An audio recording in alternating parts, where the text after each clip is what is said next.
It is not a secret that Sweden is known for its high standard of living, but unfortunately living in Sweden is not cheap. Hello, Batuhan here. I have been living in Sweden for almost 1.5 years, and I would like to reflect on my experiences here while I am talking about the average cost of living in Sweden. I will talk shortly about four topics. I will not bore you, I promise. Accommodation, monthly groceries, transportation, personal expenses like my car, insurance, and such. If you are planning to move here as a student or with a job offer, or you are planning to move to a country and you can't decide which one you will go, you should watch this video till the end. I know your time is important, but it will be worth to watch it. I promise I will not dig into every details about living in Sweden, but if you would like to see more videos about living in Sweden, please write down in the comments what you want to know more. Let's jump direct to the topic of the cost of living in Sweden. Let's start with accommodation. I would say that accommodation is the biggest cost in Sweden. Many people like me are paying half of their salaries, or at least 30-35% of their salaries goes to the rent in big cities like Gothenburg and Stockholm. If you recently moved here or you will move, probably you will be able to find a second-hand contract type of apartment, which will be more expensive than first-hand contract apartment for sure. But I will not talk about the details of contract types now. I might explain the contract types in another video, since it is not our focus for today. I will explain how much I pay later on. Just keep watching. Let's assume you moved here and you rent a place. Probably your cost for accommodation will be around 9 to 12,000 with electricity, internet, water, and heating is included. But if you want to rent a just room here, which is very common, the full cost will be 4 to 6,000 and everything is included again. On the other hand, the students, if you are a student, have student apartments which are cheaper than usual rents. Therefore, it will almost cost the same as renting a room. Enough. Can you please talk how much you pay? Sorry, I continue. I rent an apartment in Partille, which is a little bit far from Central. I rent 10 kilometer. The apartment is like 54 square meter, 2 room and 1 bedroom. My rent is 8,700, water and heating included. I pay 550 kron for the internet and I pay around 500 to 700 for electricity.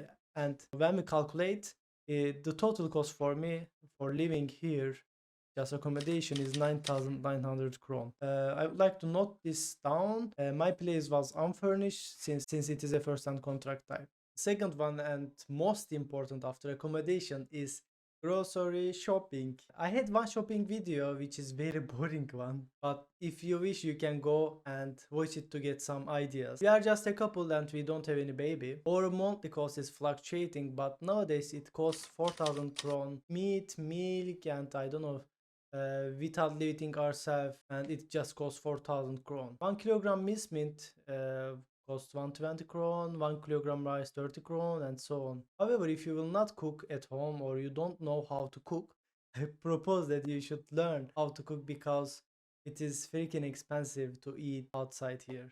Lunch are cheaper than eating dinner for sure, and if you don't want to cook lunch at home, it will cost you around 1,500 to 2,000 for just eating lunch out. If you ask me, don't prefer to eat lunch out, you can buy 2 shoes instead for every month. If you watch this video till here and like it, please don't forget to add me. I know sometimes it is really hard to remember to press the subscribe button, as audience you don't care so much. However, it will help me to get motivation and I will make more video. The transportation here for full city monthly cost 815 kron. Again, it is cheaper for students, which is 600 or around. That is all for mandatory expenses. Let's calculate how much is the total cost for me. 9,900 for the accommodation, around 4,000 for the groceries, and 815 kron for the transportation. The total is for surviving 14,500 kron without going or out any other activities, just for surviving. But I would like to add this: if you are working here, it doesn't matter which industries you are in, you get health benefits around 1,500 to 5,000 kron per year, and you can go to gym, you can do yoga, climbing, I don't know, sauna, massage, this kind of activities you can cover with your health benefit from you get your company. After we talked about the like mandatory expenses, let's talk about my personal expenses. I will not keep it very long, it will be short. I recently bought a car, a Ford Fiesta 2013. The monthly cost for the car itself is 900 kron. While it is not a brand new car, it serves its purpose well. However, the expense don't end there. I also pay 400 kron monthly for a parking spot in my street. Additionally, the insured costs like 530 kron each month. It is interesting to note that the combined cost of insurance and parking is almost the same as what I pay for the car loan. The total cost of owning a car goes beyond just the initial purchase price, unfortunately, and they cost me around 2000 kron total. And I bought an iPhone 14 Pro Max recently with a subscription to mobile internet.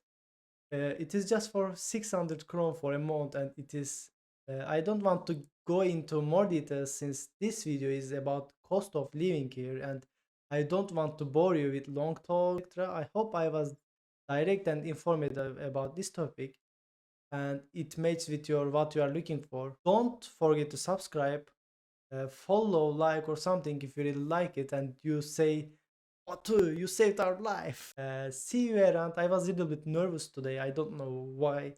Have a great 2024. Bye.